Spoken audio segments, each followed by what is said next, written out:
அஸ்ஸலாமு அலைக்கும். மே 21 இன்னைக்கு டேடிக்கு பர்த்டே.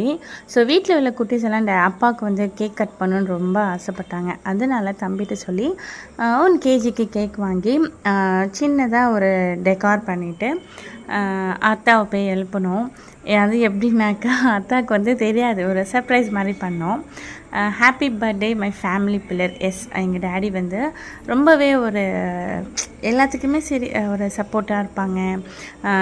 யாரை பற்றி யாரும் குறை சொன்னாலும் அதை பெருசாக எடுத்துக்காமல் ஓகே அவங்களுக்கு தெரிஞ்சது அவ்வளோதான் விடுங்க அப்படிங்கிற மாதிரி ரொம்பவே பாசிட்டிவான ஆள் எங்கள் டேடி.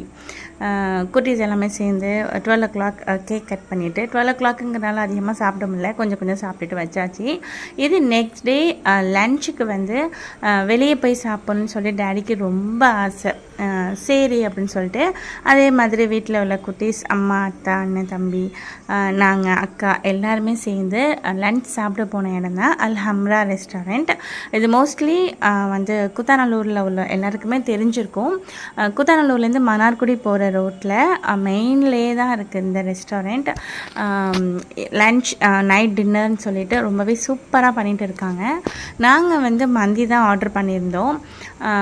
ஸோ மந்திக்கு சைட் டிஷ் எல்லாமே மயோனைஸ், டக்கூஸ், சாலட், க்ரீன் சட்னி, அப்புறம் தந்தூரி எல்லாமே ரொம்பவே சூப்பராக ரொம்பவே யம்மியாக இருந்துச்சு. அந்த சிக்கன் பிச்சு அதோட அந்த டிப்பில் எல்லாம் தொட்டு சாப்பிட்றதுக்கு அவ்வளோ அல்ட்டியாக இருந்துச்சு. சாப்பிட்டு முடிச்சுட்டு ஆளுக்கு ஒரு ஐஸ்கிரீம், ஸ்ப்ரைட் இது எல்லாமே வாங்கி சாப்பிட்டுட்டு ஹப்பாடான் வீட்டுக்கு வந்து இன்னையோட பர்த்டே செலிப்ரேஷன் ரொம்பவே ஹாப்பியாக போச்சு. எல்லோரும் துவா செய்யுங்க. தேங்க்ஸ் ஃபார் வாட்சிங்.